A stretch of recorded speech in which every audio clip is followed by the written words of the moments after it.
side. So, And I think the other members of the family, the Castro family, may stand behind for para simultaneous while signing.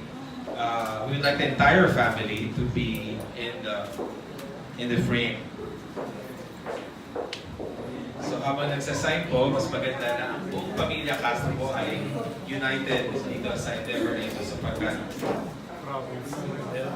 napakalaki. Good morning.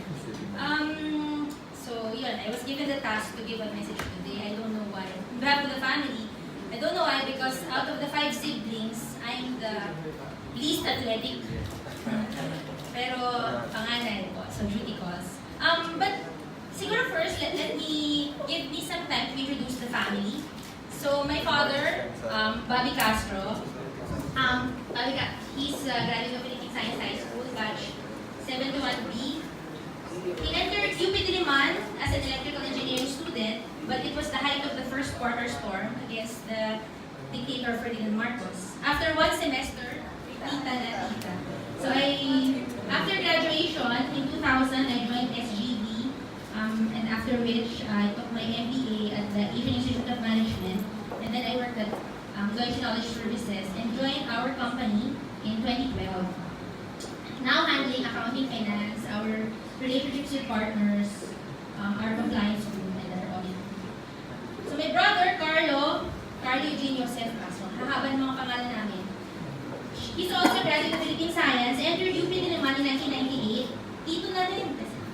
Student number 98, graduated in 2004, nag-enjoy. Started Electronics and Communications Engineering, but graduated Industrial Engineering in 2004. After UP, he worked in Schlumberger in Alberta, Canada. And then when he came back after 3 years, joined Shell Philippines Exploration, and eventually joined our company in 2010. Now our Chief Operations Officer. Our third sister, third sibling, sister, Corina Gabriela Angela. And then joined our company in 2009 sa Sabado. Siya yung pinakamaikling pangalan.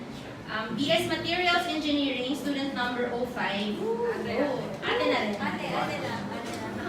She graduated in 2010 sa Lasal. Okay lang din. And our youngest, Roberto Ben Castro, student number 07. Started civil engineering, graduated mining engineering. So ang lokohan, siya yung totoong engineer kasi siya yung may board exams. Nag-enjoy talaga siya sa UP. Student number 07, graduated in 2014. Yes, mining engineering. Minor in Beta F. Okay, so Bobby worked for Felix Mining and eventually joined our company also in 2015. Okay, so siguro just Palawan po siya, Palawan Express Pera, Padala. As I've said, our parent, we were, how do you consider it? Are they the founders? We bought the company, just a single pawn shop in 1985 for 50,000 pesos, using money from the proceeds of the sale of a lot that was a gift, a wedding gift of my great-grandmother to my parents. Very slow, conservative expansion. 1985, second branch in 1987. And actually, in 1995, when I entered UP, we only had 12 branches. In 1998, with 16 branches in Palawan, our Palawan pawn shop ventured outside of the province of Palawan to Negros Occidental. At that time kasi, hindi naman madali yung plane, so there was a direct Negros navigation ship from Puerto Princesa to Bacolod. And our first branch was in Silay. In 2003, we started the domestic remittance, Palawan Express Pera, Padala. So we were unknown, a small player in the domestic remittance industry.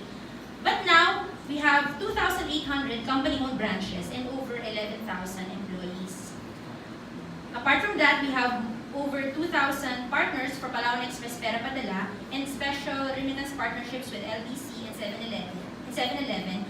And Palawan Express Pera, Padala is the #1 the traditional domestic remittance service in our country today. with more than half of the market going to us. And a co-leader in the pawn shop industry. Siguro naman, alam niyo, Palawan right now is a province, but it's a noun, but it has also become a verb. Ang pagpapadala ngayon, ipalawan mo na. Ang brand ambassadors namin for the longest time is Mami Junisha Pacquiao, Benji Paras, and Andre Paras. And soon, UP Maroons. So how did we, paano nga ba kami napunta dito sa sponsorship na to? Actually, roots din also from UP.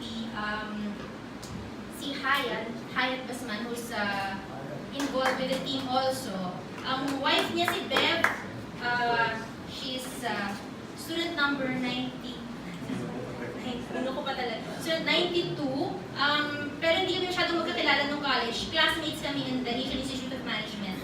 So we're classmates, and yung son nga nila ay inaanak ko. When Bev called me, after pinasa yung phone kay Haya, tapos akala ko pa nun, CSR, donation. Sabi ko, ay, nagsusupport talaga kami ng sports. Yun pala, marketing.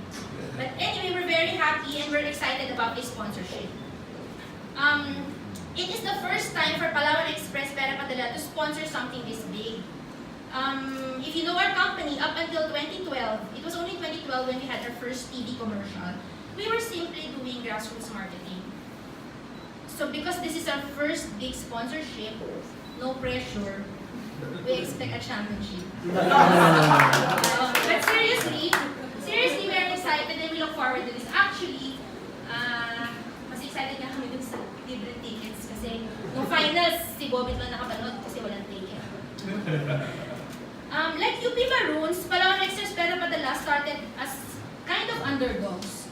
When we were starting out, we were consciously avoiding going head-to-head with the big players like the Villiers at that time. We would put up branches in the smaller towns surrounding the big cities. And for the longest time, my father refused to put up a branch in Metro Manila. But over the years, with our principle of giving the customers the best products and always being fair to them, we never take advantage of our customers and we educate them, we made it to the top. So if a Palawan pawn shop, Palawan Express Pera Padala, remittance company that started out in a small, remote, southwest island of the Philippines can make it, there's no reason why UP Maroons cannot. Pressure. And finally, before I end this and turn the mic over to my brother, medyo serious because I cannot help but feel the need to talk about our country. So yesterday, my sisters Corina and I flew to Palawan. The UP we know and love always defend good values, stand by strong nationalistic principles, has a deep sense of love for country. We promote honesty, decency, and respect for others. Many of these, somewhere in the age of social media, fake news, and perhaps a desire for change, seem to be forgotten by many of our countrymen, and even some fellow scholar ng bayan, and purposely ignored by the current administration. More than the UP Maroons shirt, tayo ay mga scholar ng bayan. Through our game, let us continue to inspire others, promote love for our country, and ignite hope. Because in as much as I personally feel hopelessness in the administration many times, meron pa rin underdogs like Palawan Express, mga nasa laylayan like VP Lenny, mga dating zero wins like UP Maroons, who can help lift our spirits. And so, sabi kanina ng aming consultant, noong araw daw, Ateneo ay blue and white, Lasal ay green and white, UST ay gold and white. Noon daw ang UP ay maroons and greens, na naging UP Maroons. So ngayon, maroons with green Palawan Express. At so there's really nowhere to go but up. Mabuhay po kayo at maraming salamat.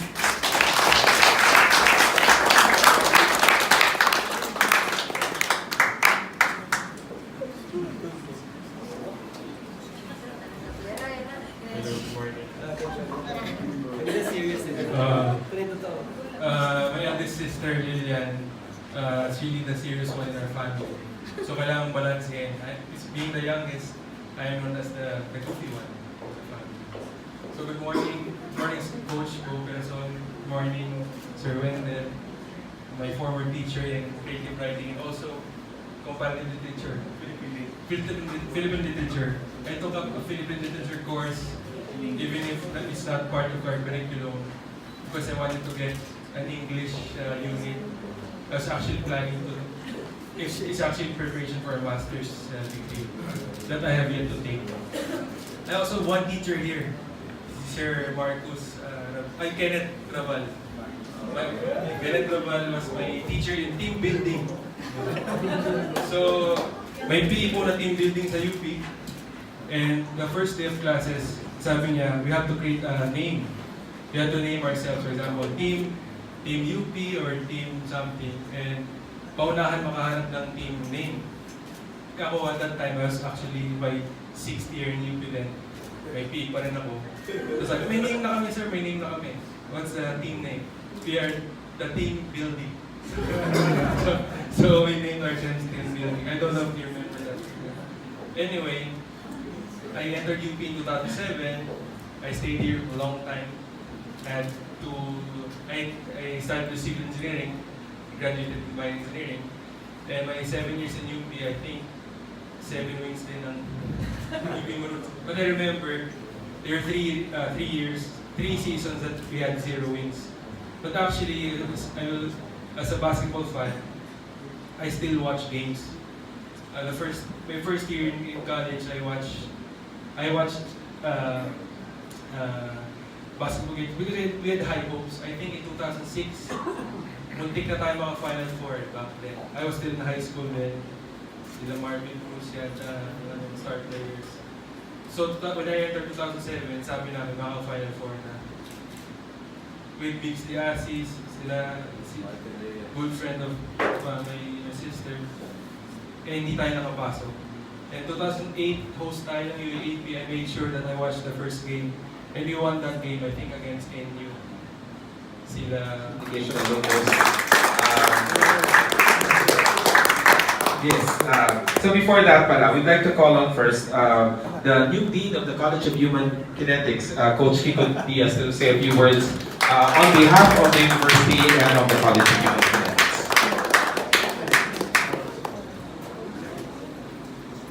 One week pa lang siya. Okay, thank you, Sir Wendell. Good morning sa ating lahat dito. I guess, very simple lang naman yung message ko. No? First and foremost, nagpapasalamat tayo sa Castro family for finding in our hearts to give back to the university in a different mode. No? I think, ang ganda ng pagkakwento ni Ma'am Lilian, ng story ng Castro family. No? And if there's any takeaway in today's activity sa mga bata, gawin ninyong inspiration yung family nila, no? Kasi walang secret to success really, but perseverance, hard work, discipline. And we see that in the children that were raised by both Tito Bobby and Tita Angie. No? So, sa mga players naman natin, ang ganda rin ng pag-contextualize kanina ni Attorney Ags ng challenges ninyo. You have to remember that you are the only university in the UAAP who is a state university. So tayo lang yung public school ang character sa UAAP. And yet, with these kinds of challenges, we still overcome it and we find little successes. So yung naging role ninyo as a catalyst para lahat ng mga alumni ng UP mag-rally behind the UP community, and that's very wonderful, and I'm sure magtutuloy-tuloy yan. And part of hopefully your eventual successes are attributed to the likes of the Palawan Express and the Castro family, as I said, for their generosity. So with that, I'd like to wish everyone in this room a good luck in all our endeavors.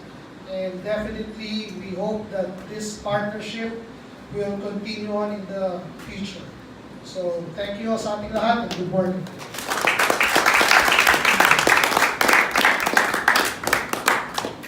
We'd also like to acknowledge Coach Ricky Dandan and Coach Bo Perason and Coach Ken Raval and several other coaches Coach Mo, and several others for their presence here and support.